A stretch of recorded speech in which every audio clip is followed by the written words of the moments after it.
दोस्तों, स्टारलाइनर वो अंतरिक्ष यान है जिसने सुनीता विलियम्स को 9 महीने स्पेस स्टेशन पर अटका दिया था। इसे विमान बनाने वाली कंपनी बोइंग ने बनाया था। इस यान की पहली उड़ान से लेकर सुनीता को स्पेस स्टेशन पहुंचाने की कहानी दिक्कतों से भरी हुई थी।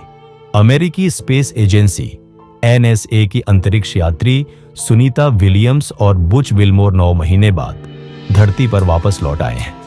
बुधवार तड़के स्पेसएक्स के ड्रैगन कैप्सूल के जरिए फ्लोरिडा के तट पर उनकी कामयाब लैंडिंग हुई। दोस्तों, 5 जून 2024 को सुनीता विलियम्स और Butch Wilmore Boeing Starliner spacecraft को लेकर अंतरिक्ष के लिए रवाना हुए थे। 8 दिन बाद 13 जून को इन्हें वापस आना था, लेकिन इस यान ने उन्हें 9 महीने स्पेस स्टेशन पर फंसा दिया। इस यान के बनने से लेकर उड़ान तक मुसीबतों से भरा रहा। तो आइए पूरी कहानी क्या है जानते हैं। पर उससे पहले अगर आपके मन में भी यह उत्सुकता है कि सुनीता विलियम्स कौन है, तो आज हम आपको बताने जा रहे हैं भारतीय मूल की इस नासा एस्ट्रोनॉट के बारे में सब कुछ। दोस्तों, सुनीता विलियम्स एक अमेरिकी अंतरिक्ष यात्री और पूर्व यूएस नेवी ऑफिसर है। वह इतिहास की सबसे अनुभवी स्पेस वॉकर में से एक है। उन्होंने कुछ दिन नहीं बल्कि महीनों स्पेस में गुजारे हैं और कई स्पेस वॉक की है।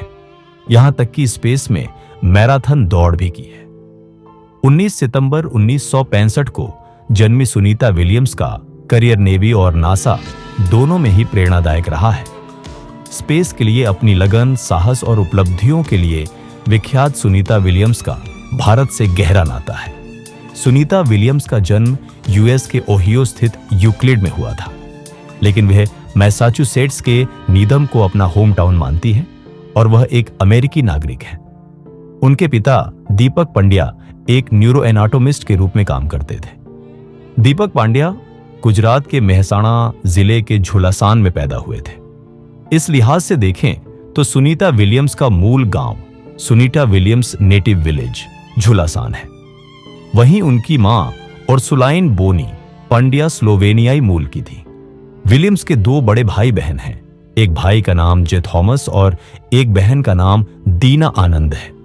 सुनीता विलियम्स एक मिश्रित सांस्कृतिक बैकग्राउंड से आती है। विलियम्स को अपनी भारतीय और स्लोवेनियाई विरासत पर गर्व है। वह अपनी जड़ों को ट्रिब्यूट देने के लिए एक स्लोवेनियाई फ्लैग, समोसा और एक पारंपरिक स्लोवेनियाई सॉसेज भी अंतरिक्ष में ले गई। सुनीता के पति की बात करें तो उनका नाम माइकल विलियम्स है। वह एक पायलट हैं और इस समय टेक्सास में एक पुलिस अधिकारी हैं। सुनीता और उनके पति दोनों सहपाठी थे और दोनों ने ही अपने करियर के शुरुआती दौर में हेलीकॉप्टर चलाया है। उनके एजुकेशन के बारे में बात करें तो सुनीता विलियम्स ने 1983 में नीडहम हाई स्कूल से अपनी स्कूली पढ़ाई पूरी की थी। इसके बाद उन्होंने United states naval academy join कर ली और यहां 1987 में फिजिकल साइंस में बैचलर डिग्री हासिल की। साल 1995 में उन्होंने फ्लोरिडा इंस्टीट्यूट ऑफ टेक्नोलॉजी से इंजीनियरिंग मैनेजमेंट में मास्टर डिग्री पूरी की। सुनीता विलियम्स का जन्म 19 सितंबर 1965 को हुआ था। इस लिहाज से फिलहाल वह 59 साल की है। अपनी शिक्षा पूरी करने के बाद विलियम्स 1987 में एक अधिकारी के रूप में अमेरिकी नौसेना में शामिल हो गई। उन्होंने नौसेना पायलट के रूप में प्रशिक्षण लिया और 1989 में एक हेलीकॉप्टर पायलट बन गई। उन्हें ऑपरेशन डेजर्ट शील्ड और ऑपरेशन प्रोवाइड कंफर्ट के दौरान भूमध्य सागर, लाल सागर और फारस की खाड़ी में ऑपरेशन सहित कई महत्वपूर्ण मिशनों को सौंपा गया था। विलियम्स ने आपदा राहत कामों में भी महत्वपूर्ण भूमिका निभाई। 1992 में उन्होंने फ्लोरिडा में आए तूफान एंड्रयू के दौरान राहत कामों में मदद की। बाद में वह अमेरिकी नौसेना टेस्ट पायलट स्कूल में एक परीक्षण पायलट और प्रशिक्षक बन गई। नौसेना में अपने करियर के दौरान उन्होंने 30 से ज्यादा अलग अलग विमानों में 3000 घंटे से अधिक की उड़ान भरी। वह 2017 में नौसेना से सेवानिवृत्त हुई। सुनीता ने 1998 में जॉनसन स्पेस सेंटर में एक अंतरिक्ष यात्री के रूप में अपना प्रशिक्षण शुरू किया। वह कई अंतरिक्ष अभियानों का हिस्सा बनी।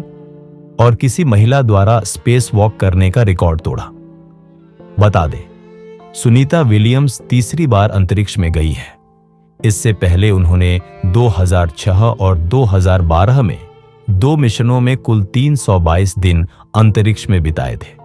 कल्पना चावला के बाद वे अमेरिकी अंतरिक्ष एजेंसी नासा के माध्यम से अंतरिक्ष जाने वाली भारतीय मूल की दूसरी महिला है। नासा ने अक्टूबर 2011 में बोइंग को स्पेसक्राफ्ट बनाने के लिए हरी झंडी दी। स्टार लाइनर बनते बनते 6 साल लग गए। 2017 में बना।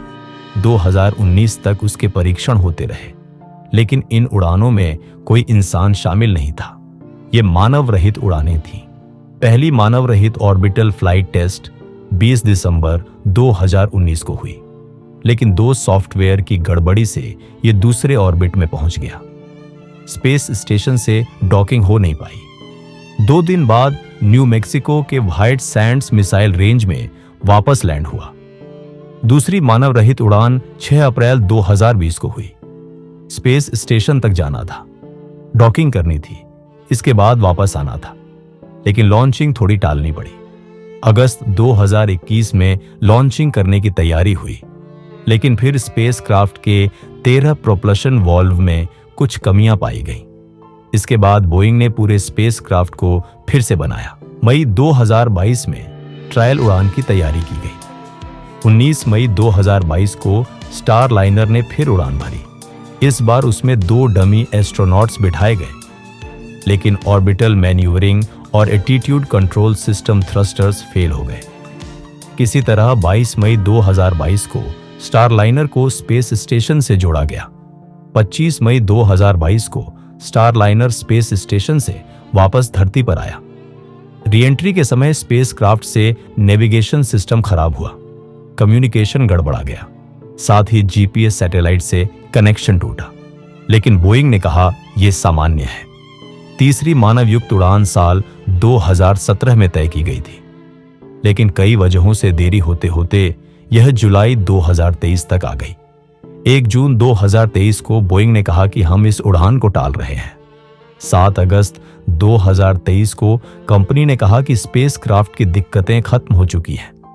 अगली उड़ान 6 मई 2024 को तय की गई, लेकिन फिर यह लॉन्चिंग टाली गई क्योंकि एटलस रॉकेट में ऑक्सीजन वाल्व में कुछ दिक्कत आ रही थी। इसके बाद स्पेसक्राफ्ट में हीलियम लीक होने की वजह से लॉन्चिंग टाली गई। आखिरकार 5 जून को सुनीता विलियम्स और बैरी बुच विलमोर इस स्पेसक्राफ्ट को लेकर अंतरिक्ष के लिए रवाना हुए। 8 दिन बाद 13 जून को इन्हें वापस आना था, लेकिन ऐसा हुआ नहीं।